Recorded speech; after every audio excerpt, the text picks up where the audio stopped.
Hey guys, Khalid from Cricket Fanatics magazine here, and we're going a little bit before the time that's scheduled, but it's fine. I think you guys won't mind that. But I've got a special guest with me again, Jason Niemand. Let me give you a little bit of a backstory about how I know Jason. So it was my first time on Jolo Week, and quite incredibly, I didn't know what to expect, and I didn't know what type of level of cricket I'm going to be seeing. Obviously, I was new in the industry as well, and I'll remember quite fondly there was a game where Border, obviously he was playing for Border, and I was watching one of his innings, and incredible the way he and Sinitemba Kwashile put on amazing partnership. And it's the first time we were like, I've seen them play together and see him in action. So it was quite phenomenal. He's actually the first person that I spoke to with regards to doing video content back then. So he was quite chill back then to allow me and to do so. And he made me feel quite comfortable. So I thought I'll give him do him a favor and pay back the favor. So welcome to the platform, Jason. Yes, Khalid, thanks, man. Thanks for the opportunity to chat. And yeah, I know fond memories of that day. I think it was at Wits. Yeah. Yeah. Could have got him on the chat, but I know it was good memories, good memories. Yeah, I've spoken to Sydney. He said he's might join the comment section and maybe ask a few questions in the comment section. So hopefully he does do that. I think you'll love that, yeah. Yeah, because I mean, I think a lot of the guys on here will also enjoy that because I've seen there was a lot of requests for him on the show in the future. So that's awesome. Yeah. So Jason, normally we start with the lockdown series specifically and on lockdown. So obviously what you are doing during lockdown at the moment, obviously with everything, it must be quite difficult to get fit, etc., and stay in tune and keep your cricket skills sharp. So maybe just give me a backstory on what you've been currently doing in lockdown. Okay, yeah. I just took the period to sort of just reflect on the season past, the areas where I felt that I could improve, and sort of just look back on obviously the good parts and the bad parts of the season. And then a few weeks into the lockdown, started with a bit of an off-season fitness program. It's quite tough with obviously not being able to go outside for a run or have a net. So I've sort of got a stationary bike at home and try and cycle a little bit in the mornings and do a workout that we got given from our coaches for the period. It's helped now with the last couple of days we've been able to get outside to go for a run, so that's been quite nice. But yeah, not much to do this side. Perhaps, yeah, not much to do really. So has Border given you a nice training schedule, etc., and is it individualized to player specific? Yeah, well, we got in a former player to come in and help with the sort of physio and fitness trainer duties. Jerry Rolo from University of Fort Hare. So yeah, he sort of he gave us out a basic for everyone just to follow, and you can sort of add in your own thing. So that's quite nice. Yeah, nice to have an ex-player in with the group. There's a lot of youngsters at Border, obviously.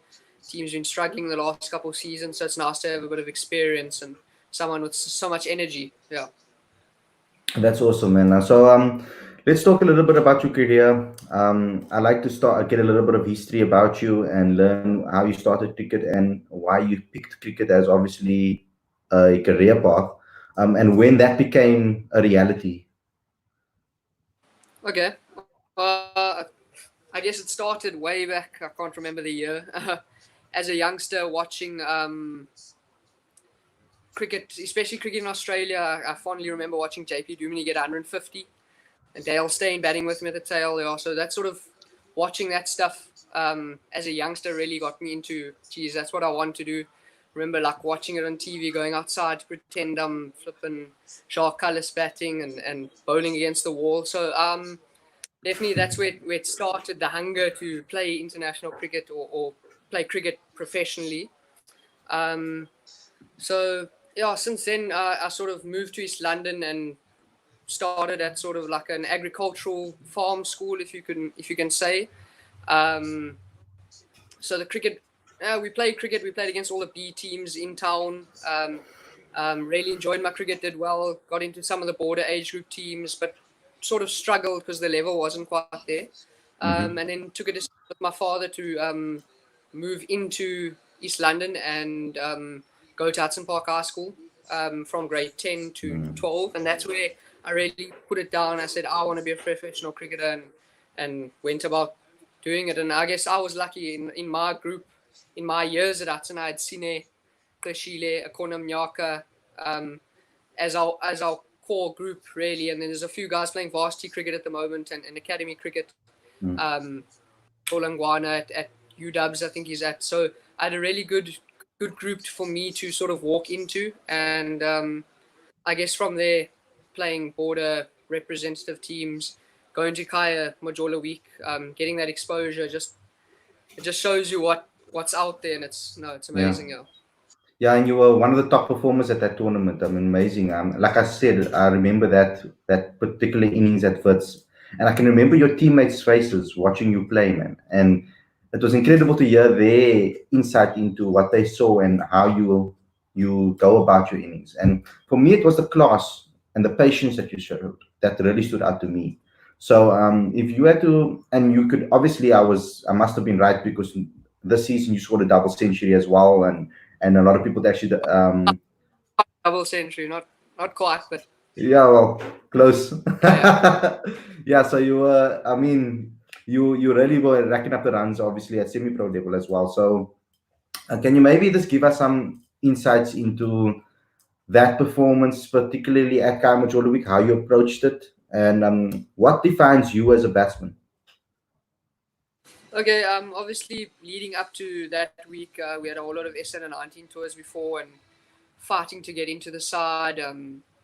So obviously there was a bit of pressure on the Kaya Majola Week to make sure I perform and maybe get a starting opportunity at the World Cup to follow.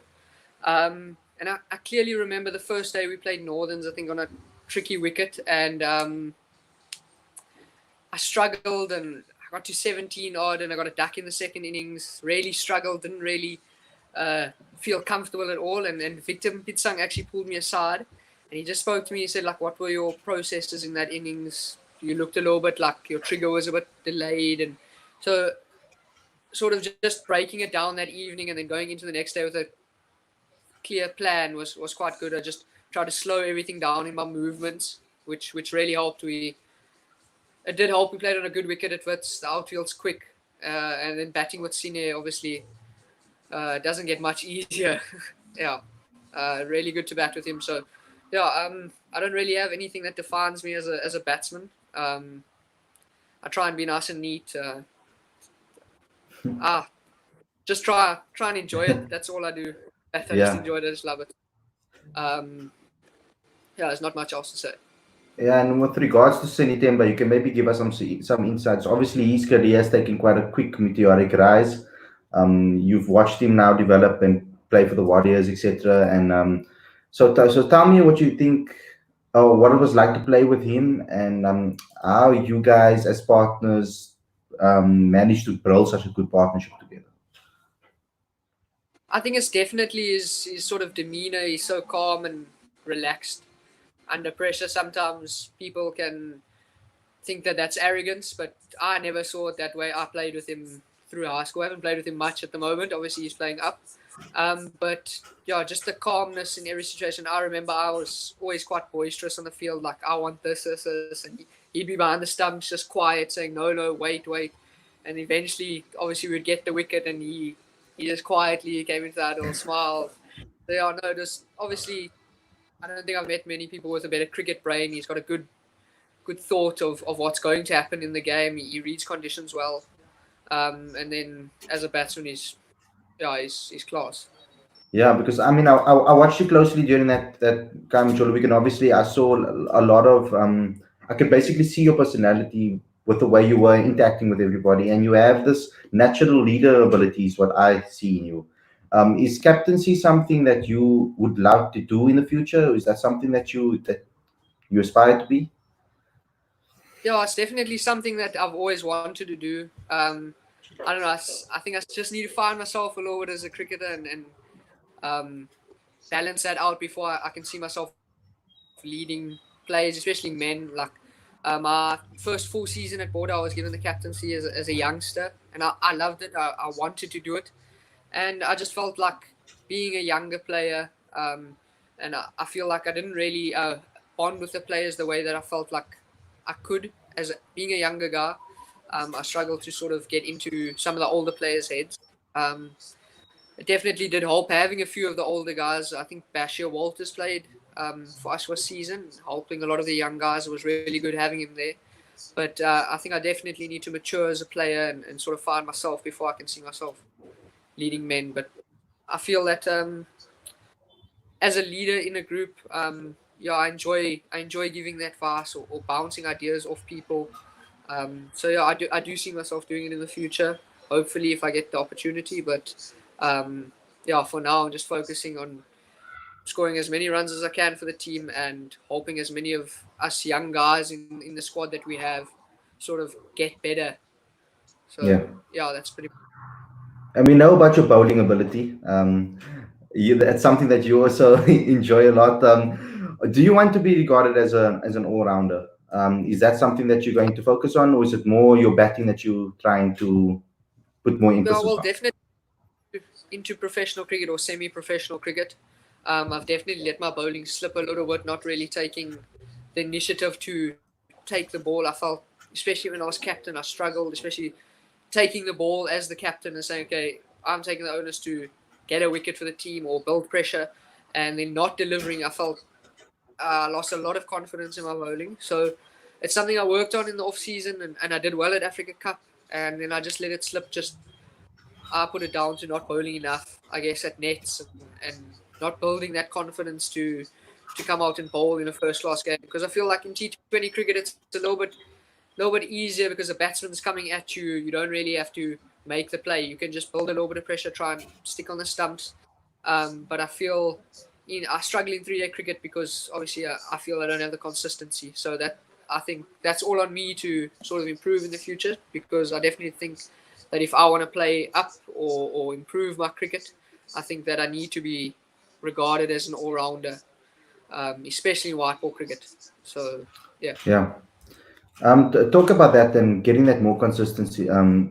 I feel that in South African cricket at the moment that the longer format isn't played enough at school level or at a lower level. And then it can be quite a culture shock when you come up to 3-day cricket and you suddenly playing. And some people, some kids as well, or some younger players will go straight into 4-day franchise before they even hit a 3-day game. And it can be quite a shock to your system. How do you think that you're going to manage that, especially the longer format? Yeah, I think it's definitely something as cricketers in South Africa that we should all strive to sort of not perfect the red ball or first class cricket, but I think that if our first class cricket is strong, our red ball cricket is strong, then obviously that will translate into the pro tiers filtering up. Going back to being a young man, being thrust into sort of first class cricket or franchise cricket, which I haven't had. I think it's important. I feel I'm very lucky, especially in the Eastern Cape. Okay, at Border, there's not many senior players, but our franchise being the Warriors, there's a lot of senior players who want to give to the younger players. There's, if you look through the list of guys who are playing for the Warriors, EP or Border, who are under the age of 23, I'm sure it's the highest number in the country. So it just shows the mentality of some of the older players in the group, some of the more experienced players, to sort of nurture young guys into a squad, and I think it's very important. And I think that the Warriors and the Eastern Cape are doing really well at that, sort of getting the younger guys in with a lot of experienced guys. I think that's great. Yeah. Are there any opportunities for you guys to mix a lot with the Warriors guys? Do you guys get a lot of interaction with them with regards to getting some advice, etc.? I'm pretty lucky because obviously I've got a good relationship with a few of the players, playing under 19s with them, being at school with Tine. So that helps. Obviously, I've got that prior relationship before I enter into a Warriors setup.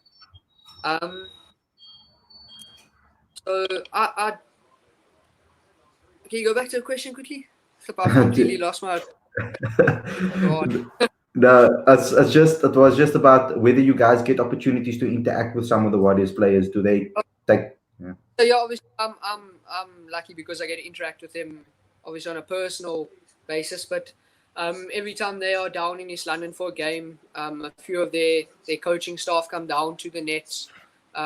Robbie P comes down, as well as Moodles was helping out. Renushan Moodley was helping out with the Warriors last season. So that was nice to have them there, just to sort of train in front of them to let them see what you're all about. So yeah, I think we do get the opportunity. It's obviously hard being in different cities or Yeah. towns. So yeah, I think there is room for improvement, but pretty happy with the way things are going. Obviously, with the changing of coaching staff at the Warriors, I think it will get better. And then I think that there's a lot of talent in this area that they could sort of utilize and maybe not use at the moment. I don't think there's a lot of players who are ready to play franchise level, but definitely getting us ready and just helping the strength of cricket in this area is really important. Okay, awesome. Yeah, and I can see a lot of guys are asking questions in the comment section below, and I'm going to deal with them a little bit later because we also have a special guest coming on the show in about 5 minutes. So I just want to let you guys know that just put your comments in the comment section, continue asking questions because this helps us also and helps Jason connect with you guys, which is the whole point of the stream. So Jason, I want to talk to you about your goals and what you are aiming for. Obviously, Proteas is the dream, playing for the Warriors, but how do you approach it? Because some people just say, okay, cool, I'm going to put my head down, I'm just going to get the performances, and I'm just going to work on my performances. But what exactly does that mean? And how are you going to go about approaching it to get that franchise contract, etc.? Sure. Obviously, that is in my future plans. Obviously, you can't expect everything to happen at the moment. But I think it's my plan and goal to reach the next level in my career, sort of to play up, is to really be consistent. I feel like I've played a lot of good knocks, but I don't follow it up maybe in the leading weeks. So I think it's important that I need to take this season as a big season to make sure that I dominate at this level before I can expect to play any franchise cricket. So I think it's important that I bowl more. So that's obviously a goal for the season, is to bowl a lot more, try and bowl my full quota in one-day cricket. And then my goals are sort of broken down into my 3-day cricket and one-day cricket.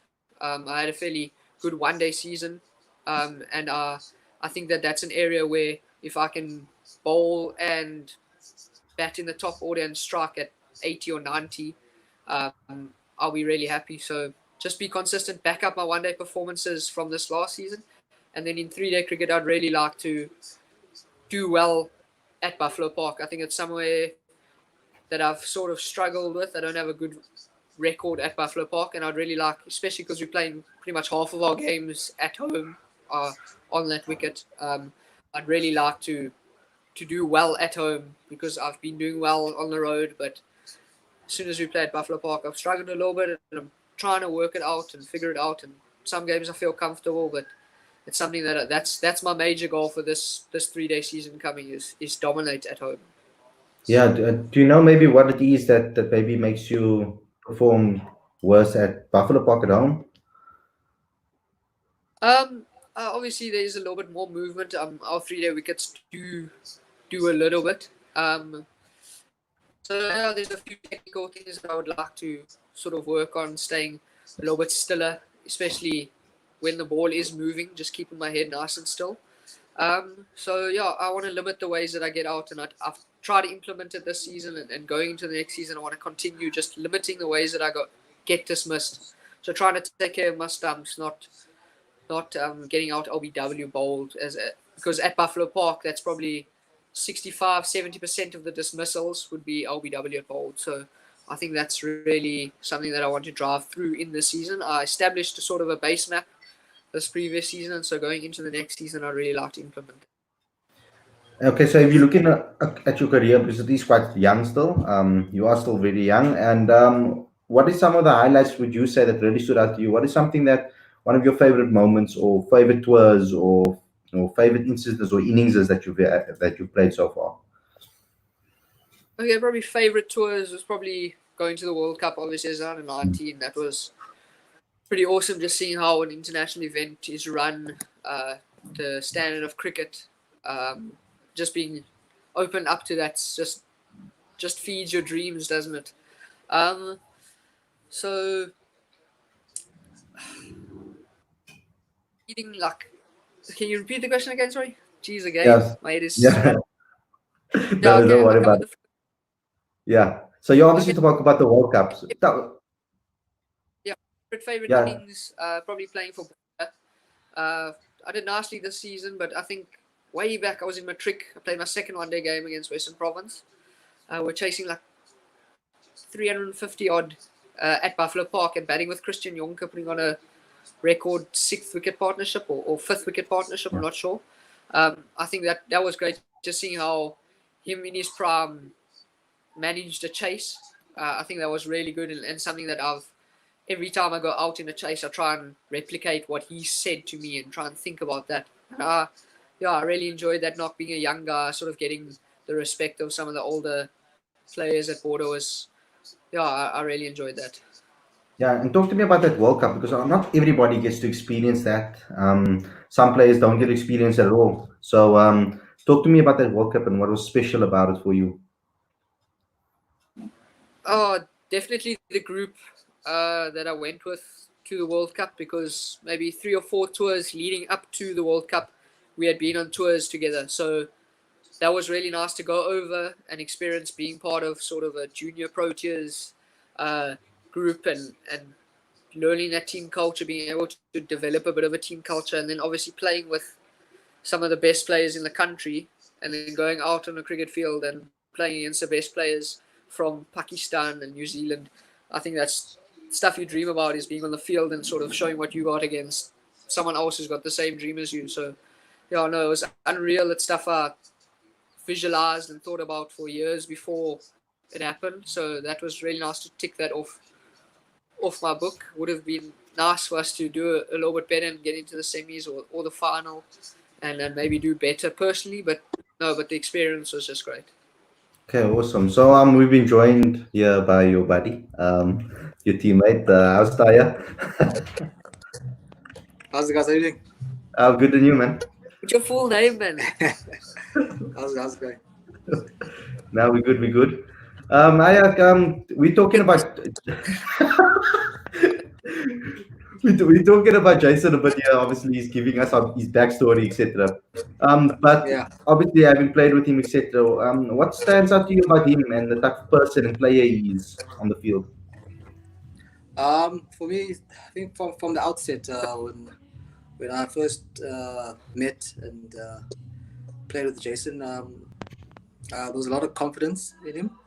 Very confident about his own game. And then last year, I had the chance to actually work with him when I joined Border.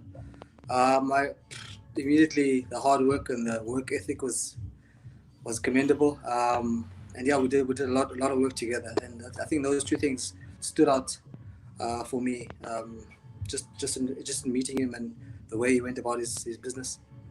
Yeah, because I mean, there's a lot you can.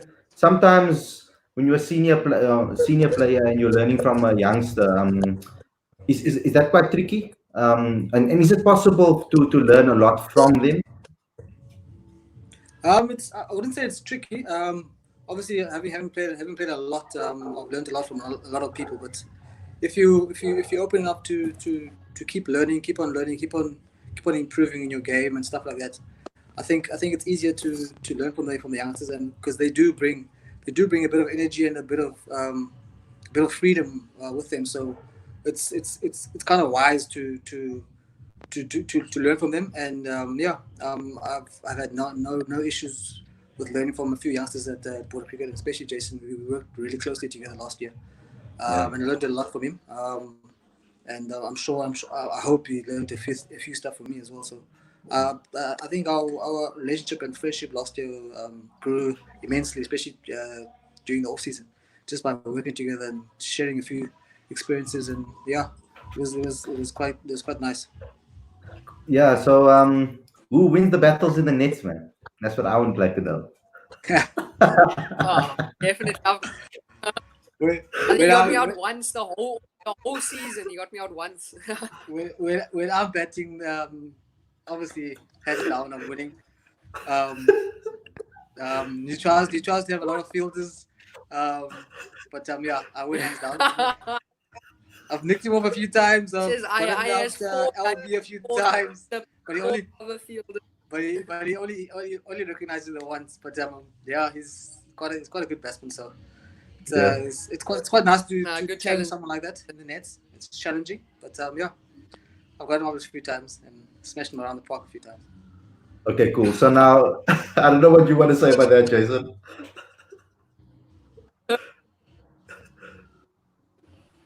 Jason, do you have a response for that? Nah, he nicked me off once the whole season. That's my only response.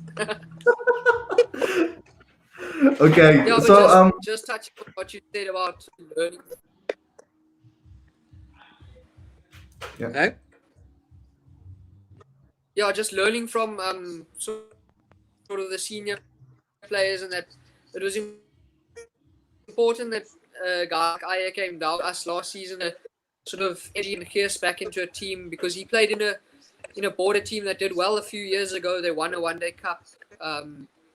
Always challenging to play against a border team. So to have that sort of mentality back to the group, and for him to share a bit of that with the group was good. And now it's on us sort of to take that forward and create that same environment that there was before. Okay, awesome. So this comes to the part of the stream where I wanted to ask the both of you, because I want to kind of get into the minds of semi-pro cricketers. One of our writers is going to take on a project where he's going to interview some semi-pro cricketers and learn what the life is like. Can you maybe give me a slight insight into what that's like? Let's start with Aya, and then we move. When Aya's finished, we can move up to Jason. So I didn't get the question. Okay, so I just wanted to get into the mind a little bit more of a semi-pro cricketer. So, Yeah. can you just maybe give me some insight into the life of a semi-pro cricketer? What's important to become, especially for youngsters coming through the scenes and coming up through the system? Some advice you can give to them, and we'll start with you, Aya, and then move over to Jason. Okay. For me, semi-pro, I've been involved for about 10 years now. Semi-pro. I've had two sort of sides to it. Obviously coming down from the Warriors, and play with the younger guys. I've always had to act as a senior player, even when I was a bit younger. I was always sort of the younger senior player, if you get what I'm saying. But the life of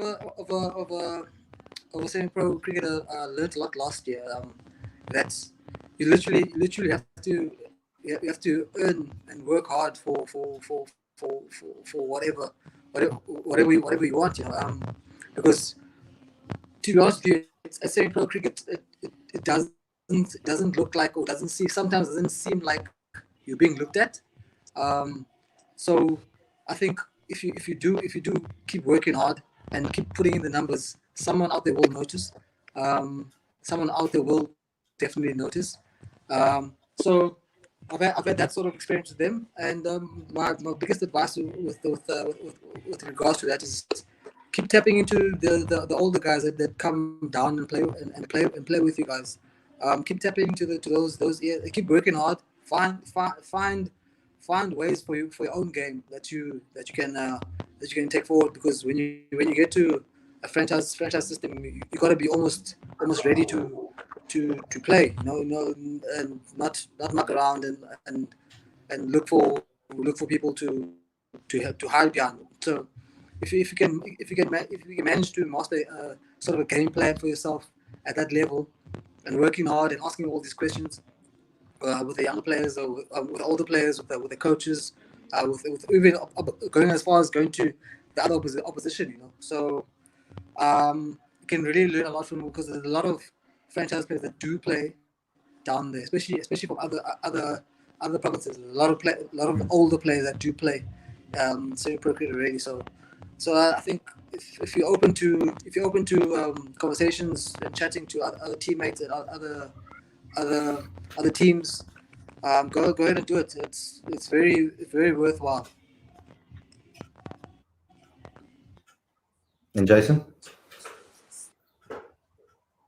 No, I think it's important. Semi-pro cricket is important in South African South African cricket, because it's sort of a breeding ground for guys.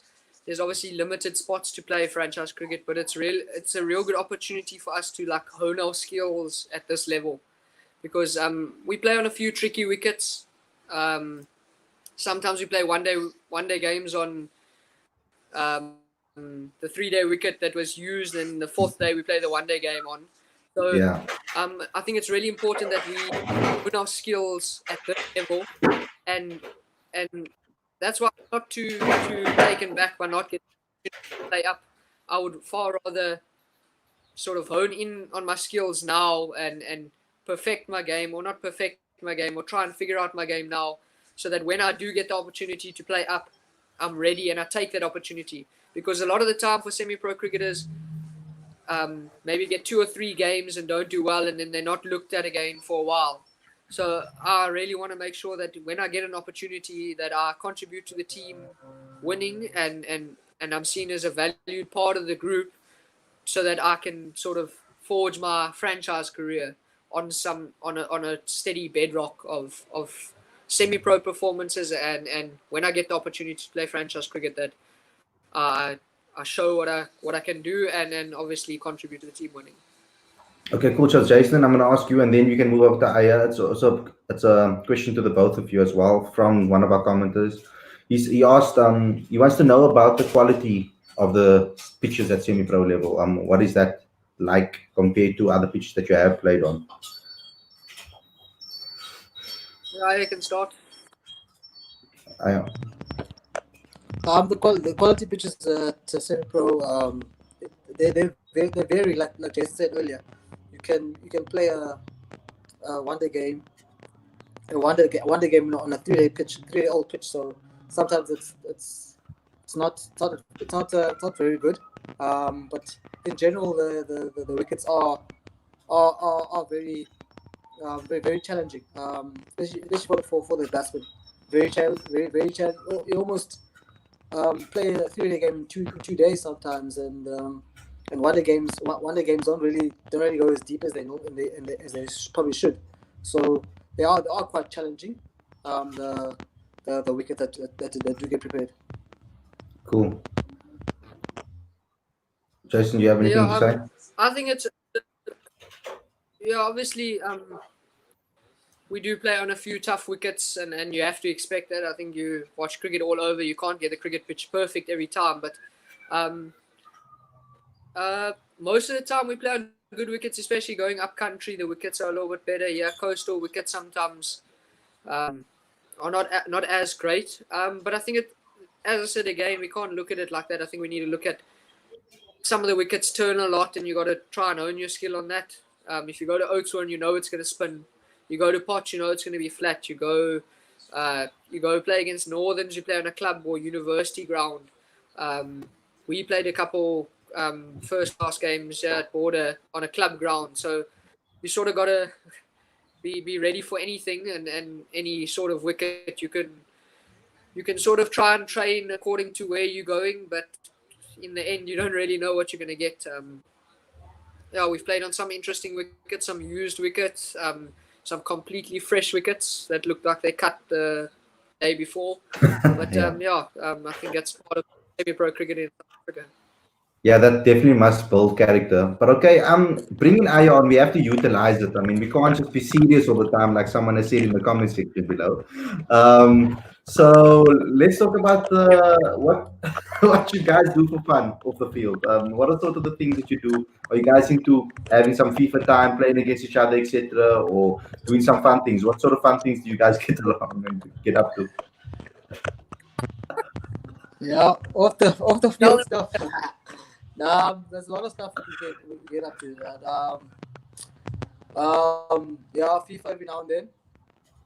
A few braais and just chill around the fire with a few mates, having a few good chats, and it's really chill with the field. Nothing out of the ordinary for us. It's been really just cricket and maybe trying to better ourselves, because we even play for the same club as well. So our weekends are like basically spent together because we play for the same club. So finding new solutions to to get ahead. So yeah, that's it's nothing out of the ordinary for us.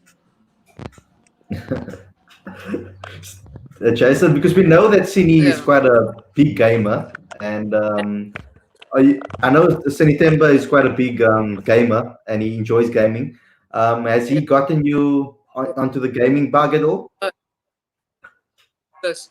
I can't even attempt to play. I just watch them play the whole time, really. No, I never really into it, so not really something that I do. Yeah. Yeah. Okay. Cool. Awesome. So thanks, Aya, for coming on. I'm gonna go back to Jason and obviously ask him some of the questions in the comment section. Cheers, bud. Sure. So, thank you, man. Yeah, thanks. Cool, Jason. Let's get back to the comment section. So we'll start right at the top. Let's find something for you to ask, maybe something difficult. No, I'm joking. We've asked that one. Okay, cool.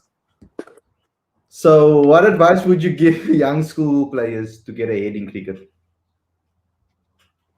I think it's definitely sort of having a clear goal and working towards it. I think in whatever you do, if you want to be the top in your academic class, if you want to be the best sprinter at your school, you got to sort of lay out a plan of how you're going to get there, and then go about doing it. I think we're privileged in South Africa. Our school cricket is pretty strong. We go on a lot of tours. A lot of schools go up to Durban and Cape Town and Joburg, and then you have the provincial weeks at the end of the year.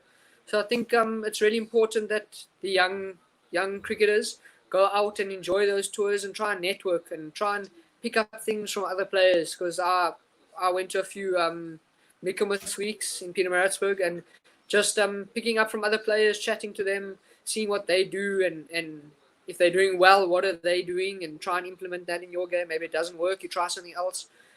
So it's all about finding something that works. I guess there are some players who are just gifted and they can just go out there and play. Some of us, sort of, I feel that I need to figure it out and sort of get my grip. And so I think it's important that a young player goes out and networks and obviously sets their goals nice and clear. Cool. And as Sadiq has to say, I see you bat everywhere in the middle order at under 19. Which number do you think suits your game more?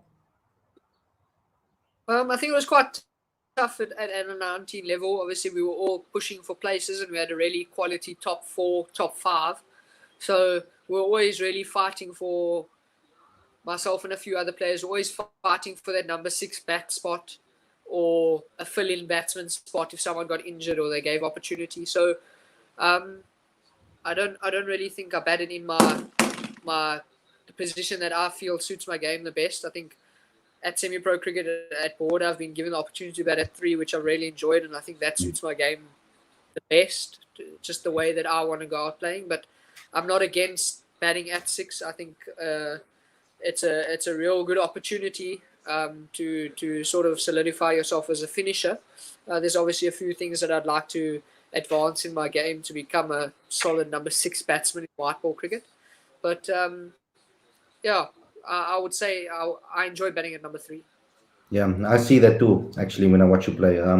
So with regards to growing up, who were some of the players that you idolized? I know you mentioned Carlos a little bit back. Are there any other players that you idolized when you were growing up?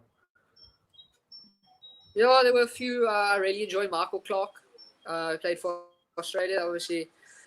Just the way he went about his batting. You see that flick through mid wicket with the armband and or the long sleeve with the sweater. Just it's just memories of when I was younger, of sort of what I wanted to look like and how I wanted to play when I was on the field. But obviously now there's so many good players out there. Sort of look up to a lot of them, try and pick out points in their game. Obviously De Villiers is unreal. Williamson, Kohli. So out of those 4, I think pretty much look into everyone who's done well and try and pick out parts of their game. Cool. And at the time when you were at the World Cup, this question is interesting because at the time when you were there during that series, you played with a lot of guys during that under-19 World Cup, of course. Who did you see them all moving forward? Who was the standout player for you when you look back then? Obviously, there were a few we played against Prithvi Shaw, who's played Test cricket for India. Obviously, leading up to the World Cup, he was probably the ace player going into the World Cup because he had done so well in domestic cricket in India and whatnot. We played against Tom Banton, and I could see that he could definitely play up, and you can see what he's done at the Big Bash and for his Lowbert playing for England and Somerset. So definitely those, and then out of the spinners, Mujib, nobody knew what he was doing at our World Cup, and he's done well for Afghanistan and playing T20 cricket all over the world. And then out of our group, I think they were all the youngsters: Tando, Ntini, Gerald Kutsia. I don't want to leave anyone out. Yeah. Eddie Bretsky at the top with Chivi, Rady. Sort of all guys you could see were definitely going to play up, and they'll get the opportunity to play up from franchise cricket, and I definitely think a lot of them are going to go on to play international cricket. And so we have a question here from Senator Mbakashile, and he says, just going back to with the part about struggling at home. You just want to know what your thought process are playing at home compared to playing away games. I don't know. It's not really a thought process. Obviously, I haven't done well, so obviously it lingers in the back of your head. But I just feel that things happen very quickly at Buffalo Park. So I've sort of let myself down and sort of been a bit too relaxed. Some periods of the game where I should have identified that this is probably where they're gonna try and attack us, and things happen. Like, I don't know, we've played on the back foot a lot, so it hasn't helped when we've gone into bat as a top order batsman. Sometimes teams get 380, 400 first innings, and they put us in late in the evening, or sort of when we're under pressure, and then I've sort of let my guard down and just taken the easy option to play a loose shot instead of maybe knuckling down for 20 overs and then sort of restarting the next day. So I think technically I've figured out a few things, but I think mentally it's just about sticking to a process that's going to work for me. And I just feel that I'm in between as to if I should stick around on that sort of wicket. And I've spoken to a lot of people who've played for Border about maybe a lot of them are saying you should try and look to score as much as you can at Buffalo Park, because it's almost try and get at them before they get you. So I'm a little bit stuck in between, but hopefully through the season I can get that right. Yeah. And we got another question here. Who was the most We have another question over here. Who was the most influential coach you ever had? Oh, these are tough ones, Adam. I had quite a few. Starting out as a youngster in like primary school, going into high school, there was a man, Luke Safute. He was just a basic under 13 to under 15 cricket coach, but he always instilled the basics of playing straight. We've all heard it before, but sort of having him there to always push us to do the right thing. And then moving to high school, Dave Arliss obviously pushed us as young cricketers to always strive to play up, and he had a lot of knowledge. And then I've worked with quite a few people. I've got a batting coach, Tom Bungie here in East London. He plays for my cricket club, so it's just someone who I can pick their brains off. I worked with Peter Kirsten for a little bit and I enjoyed that, but I was very young, so I think pretty much I've taken a little bit from everyone,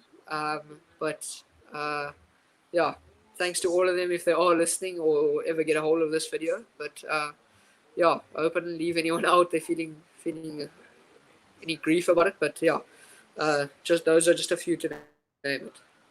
Yeah, so I'm going to talk about T20 cricket a little bit with you. We know that, for example, Aston Park really progressed quite quickly with regards to becoming quite a well-known cricket school, obviously, in this tournament.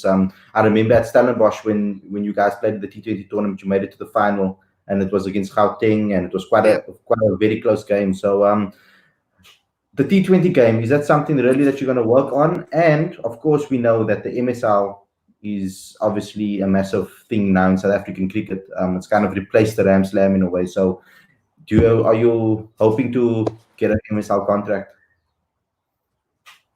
It is a tough one. I haven't really paid much attention to my T20 cricket. We don't really play a lot of it except for 4 or 5 games at the beginning of the season at Africa Cup.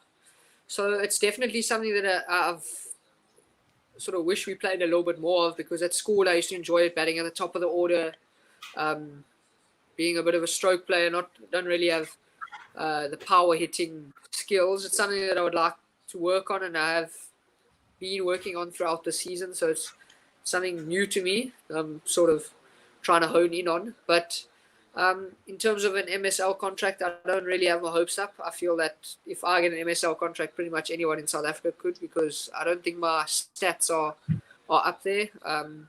I've been batting down the order for border at Africa Cup, so it's not my preferred position in T20 cricket. So I'd really like to, obviously going into this year, if there is an Africa Cup or if there is any T20 cricket before the MSL, try and bat a little bit higher up than order, and then try and show what I've got. And then I have to bowl and pretty decent in the field. So not